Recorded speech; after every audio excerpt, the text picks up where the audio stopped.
Hello दोस्तों, कैसे हो सभी लोग। आज का ये वाला वीडियो हमारा यूपी लेखपाल रिजल्ट का जो अपडेट है, जो हाल फिलहाल में जो एक गर्मा गर्म न्यूज़ आपकी चल रही है उससे रिलेटेड है। वन दरोगा के बारे में भी हम बात करेंगे। वो आपकी नाराज़गी बिल्कुल जायज़ है, उसके बारे में जस्ट नेक्स्ट वीडियो में हम बात करने वाले हैं। लेकिन आज के इस वीडियो में मैं बात करने वाली हूँ आपसे जो एक न्यूज़पेपर कटिंग को लेकर जो हाल फिलहाल में मामला एक सामने आया है, उसी के बारे में हम डिटेल में डिस्कशन करने वाले हैं कि कितना वो सही है, कितना गलत है। क्या उसका जो उसमें बोला गया है कि रिजल्ट पे इफेक्ट होगा, आएगा, अभी नहीं आएगा, तब आएगा, डबल बेंच में जाएगा, सुप्रीम कोर्ट में जाएगा, वो सब जो बातें हैं उस सभी के बारे में हम डिटेल में डिस्कशन करने वाले हैं। हेलो दोस्तों, स्वागत है आप सभी का अपने चैनल द टारगेट लॉ में। और हम सबसे पहले देखो, मैं यहाँ आपको बताऊं कि जो आपकी ये कटिंग है, देख लेते हैं पहले हम इस कटिंग को ही। मैं देखो कटिंग के बारे में, जो न्यूज़पेपर की जो चीज़ें होती हैं, मैं उसके बारे में आपसे ज़्यादा बात नहीं करती हूँ, ना ही उससे रिलेटेड कोई वीडियो बनाती हूँ कि भाई हाँ ये न्यूज़पेपर में आया है आज, अब ये होने वाला है। आपके कमेंट आते हैं उस बारे में कि अरे मैम आपने न्यूज़पेपर नहीं पढ़ा क्या, उसमें ये आया है।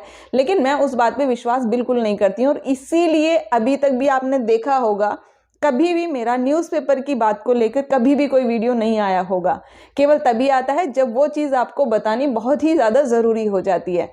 तो अब यहाँ पर भी अब मुद्दा क्या है कि भाई जब आप विश्वास ही नहीं करती हो, बात ही नहीं करती हो, तो फिर अभी क्यों बात कर रही हो।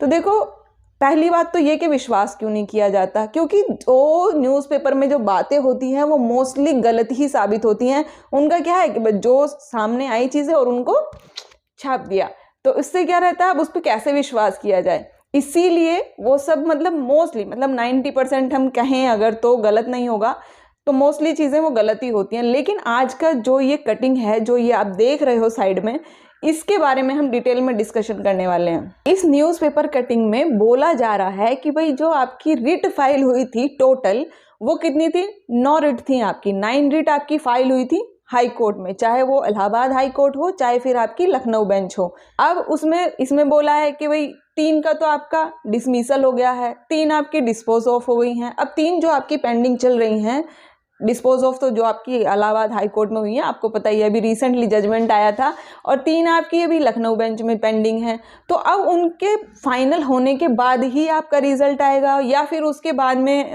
अब बात ये आती है कि ये जो बोला जा रहा है कि भाई जब तक इसका ये फाइनल नहीं होगा लखनऊ बेंच वाला, तब तक आपका रिजल्ट नहीं आएगा, या फिर उसके बाद में डबल बेंच में जैसे जाने वाले हैं, या फिर सुप्रीम कोर्ट में, तब तक रिजल्ट आपका आएगा ही नहीं। इसका मतलब क्या हुआ कि इसका मतलब तो 1 साल भी लग सकता है, 2 भी, 3 भी, पता नहीं कितना टाइम लग जाएगा। अगर सुप्रीम कोर्ट की बात करें हम, तो फिर तो कुछ टाइम के तो हम फिर बाउंडेशन है ही नहीं।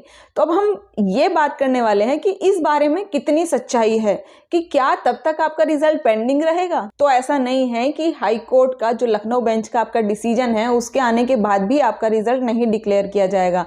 आयोग साफ कह रहा है कि भाई जैसे ही उसका डिसीजन आ जाता है, आपका रिजल्ट डिक्लेयर किया जाएगा, और करना भी चाहिए। वरना अगर डबल बेंच में मामला चला गया और वहां आपकी रिट एक्सेप्ट हो जाती है, तो इसका मतलब फिर तो अटकना ही अटकना है। अब अगर ये कहें कि क्या भाई क्या आपको क्या लग रहा है कि डबल बेंच में रिट एक्सेप्ट हो जाएगी, तो देखो ये कहना बहुत ही मुश्किल है। लेकिन हम यहाँ इतना ही मान सकते हैं कि अगर 1% हम ये भी चांस मान लें कि भाई हाँ एक्सेप्ट हो गई, तो एक्सेप्ट होने का मतलब है कि उसमें डिले फिर होना ही होना है। आयोग को काफ़ी समय मिलने वाला है रिजल्ट को डिक्लेयर करने के लिए। अगर आयोग चाहे तो वो आराम से आपका रिजल्ट डिक्लेयर कर सकता है, और जो कि आयोग करना भी चाहता है। ऐसी बात नहीं है कि हम ये कहें कि भाई आयोग चाहता ही नहीं है रिजल्ट डिक्लेयर करना, तो वो तो हम यहाँ नहीं करेंगे। 99.99% आयोग आपका रिजल्ट डिक्लेयर करना चाहता है, क्योंकि पहले से इतनी भर्ती अटकी हुई थी जो भी आपकी फाइनल हो रही है, तो इसको अटकाने के मूड में आयोग बिल्कुल भी नहीं है। लेकिन देखो यहाँ पर लास्ट में मैं आपसे एक बात बताऊं, हो सकता है कुछ लोगों को मेरी बात से ना इत्तेफाकी हो, सहमति ना हो, बुरी भी लगे। तो वो यही है कि अगर लखनऊ बेंच का आपका डिसीजन आ भी जाता है, आपका रिजल्ट भी आता है, तो फिर भी उसमें टाइम तो आपका लगेगा ही लगेगा। फाइनल आप सोचो कि भाई हाँ हमारी ज्वाइनिंग अभी हो जाएगी, अभी सब खत्म हो जाएगा, तो ऐसा नहीं है। जितना समझ में आ रहा है, दिख रहा है कि भविष्य में ये आपका भी लंबा टाइम लेने वाला है। और यही बात ना, जो आपका यूपीएसआई वाला अभी आपको ज्वाइनिंग लेटर मिल रहे हैं, इसके बारे में भी आपने बातें आ रही थी उस टाइम पे कि भाई हाँ 2022 में ही हो जाएगा, अभी रिजल्ट डिक्लेयर आ जाएगा, जब आपका इतना ट्विटर कैंपेन वगैरह चल रहा था। तो मैंने तब भी बताया था उसके बारे में भी कि ये इस बार तो होगा ही नहीं, ये आपका 2023 में ही जाके फाइनल होगा। और देखो आपके सामने है, आप चाहो तो पिछली वीडियो देख सकते हो। चलिए मिलते हैं फिर जल्दी ही आपसे नेक्स्ट वीडियो में। ध्यान रखिए अपना, खुश रहिए, पढ़ते रहिए। Bye bye.